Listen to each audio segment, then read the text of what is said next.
Stress ఉండకూడదు, జీవితంలో happiness ఉండాలి. ఇదొక కారణం మాత్రమే, అటువంటి వాళ్ళకి పుట్టాలని కాదు.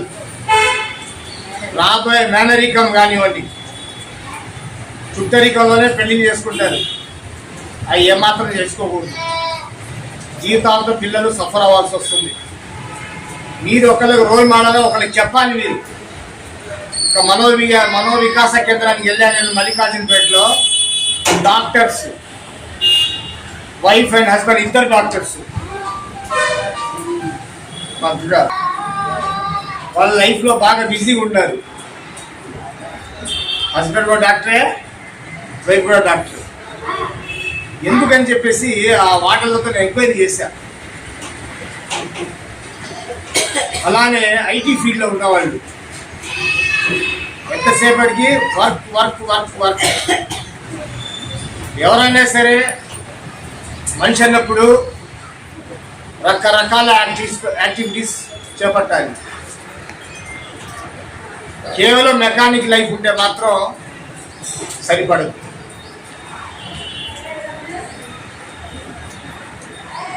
మా ఖురాన్లో స్పష్టంగా దేవుని వాక్యం ఏముందంటే, ఎవరైతే ఈ అంగవైకల్యం పిల్లల్ని పుట్టిస్తానో అటువంటి తల్లిదండ్రులకు నేను పేషెన్సీ ఇస్తాను.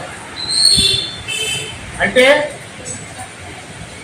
ఎక్కడైతే పేషెన్సీ ఉంటుందో, సహనం ఉంటుందో, వాళ్ళ ఇళ్లలో మాత్రమే దేవుడు పుట్టిస్తారు. సహనం లేని, ఓర్పు సహనం లేని వాళ్ళ ఇళ్లలో ఎంఆర్ పిల్లల్ని దేవుడు పుట్టించాడు. అదొక అదృష్టంగా భావించాలి. ఫస్ట్ ఆఫ్ ఆల్ దేవుడు రకరకాల వాళ్ళని పుట్టిస్తాడు. మాట్లాడే వాళ్ళని పుట్టిస్తాడు, డెఫోల్ని పుట్టిస్తాడు. అలానే మెంటల్ రికార్డ్ ఐక్యూ తక్కువ వాళ్ళని పుట్టిస్తాడు. ఒకరికేమో కేవలం ఆడపిల్లనే పుట్టిస్తాడు, ఒకరికేమో కేవలం మగపిల్లనే పుట్టిస్తాడు. అది కూడా దేవుని ఆజ్ఞ. కేవలం ఆడపిల్లలు పుట్టడం కూడా దేవుని ఆజ్ఞ.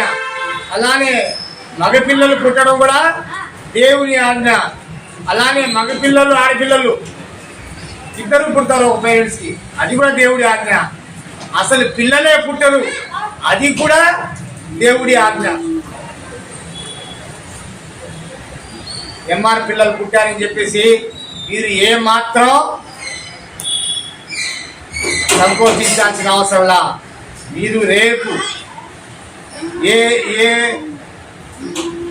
క్యాస్ట్ పరంగా అయినా సరే మీకు నచ్చిన దేవుడు మిమ్మల్ని డైరెక్ట్గా వితౌట్ ఎటువంటి ప్రశ్న సమాధానం లేకుండానే మిమ్మల్ని స్వర్గంలోకి ప్రవేశం ఉచితం. మొట్టమొదటి వెళ్ళేది స్వర్గంలో చోటు సంపాదించుకునేది ఇటువంటి ఎంఆర్ పిల్లల్ని చూసే పేరెంట్స్ మాత్రమే. ఆ తదుపరి మంచి చేసిన వాళ్లకు దేవుడి ప్రవేశం కల్పిస్తాడు. మీరు ఎప్పుడు కూడా ఏనాడు కూడా ఆలోచన చేయబాకండి, నా పిల్లలు డిజేబిలిటీ అని చెప్పేసి పడబాకండి, బాధపడబాకండి. ఒకటే ఆలోచన చేయండి, ఈ దేవుడి ఆజ్ఞ జస్ట్ మీకు టెస్ట్ చేస్తున్నాడు దేవుడు. ఈ లోకంలో ఎంతవరకు మీరు అతని ఆజ్ఞని పాటిస్తున్నారు, ఆ ఆజ్ఞని పాటించే వాళ్లకు చూసి దేవుడు చాలా చాలా సంతోషపడతాడు.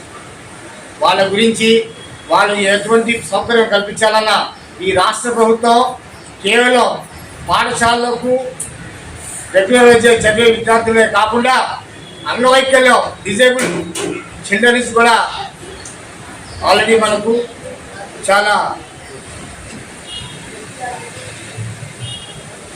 అసోసియేషన్ మామూలుగా వాటిసే మనకు ఫ్రీ ఆఫ్ సర్వీస్ చేసే సొసైటీస్ ఉన్నాయి,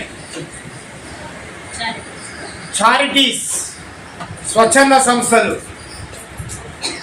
అది స్వచ్ఛంద సంస్థలకే అంకితం. ఒకసారి మీరు ఈ చిన్నపిల్లలు చూశారు, ఇంకా దాదాపు నేను 100 మంది పిల్లల్ని చూసా మనోవిజ్ఞాన వికాస కేంద్రం. మీరు వెళ్ళి ఒకసారి చూసిరండి. పిల్లలు ఎంత చక్కగా, పిల్లలు వాళ్ళలో పేదరికం ధనికం అనేది ఉండదు, అందరూ సమానమే.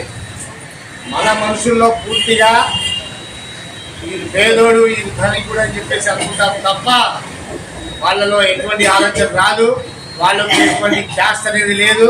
వాళ్ళు డైరెక్ట్గా వీళ్ళతో పాటు మీరందరూ కూడా స్వర్గానికి వెళ్తారు. తప్పకుండా మంచి చేయండి. దేవుడు మీకు ఇచ్చిన ఒక గోల్డెన్ ఆపర్చునిటీలా మీరు భావించండి. పక్కింటోడు పిల్లోడు ఏడిస్తే తలనొప్పి వచ్చింది, అరే ఈ పని పాటలేదు ఊరికే ఏడుస్తున్నాడు అని చెప్పేసి. అదే మన పిల్లోడు ఏడిస్తే గుండె నొప్పి వస్తుంది, అవునా కాదా? అరే ఎందుకు ఏడుస్తున్నారమ్మా, ఏం కావాలా నీకు, ఏం చాక్లెట్ కావాలా, ఏం చెప్పు, ఏం కావాలి చెప్పండి ఇస్తాను కన్నా అని చెప్పేసి వాళ్ళు ఏడో నీకున్నావని ఆపుతారు, అవునా కాదా? అలా ఉండకూడదు. మన పిల్లోడు ఏడ్చినా మనం ఇబ్బంది పడకూడదు, వేరే వాళ్ళ పిల్లలు ఎవరో నీకుండా చూడాలి. అటువంటి తత్వం, మనస్తత్వం రావాలి అందరికీ. ఈ సమాజంలో మార్పు అనేది మనం కోరుకోవాలి. ఆల్రెడీ ఈ భవితా సెంటర్స్ అంటే కేవలము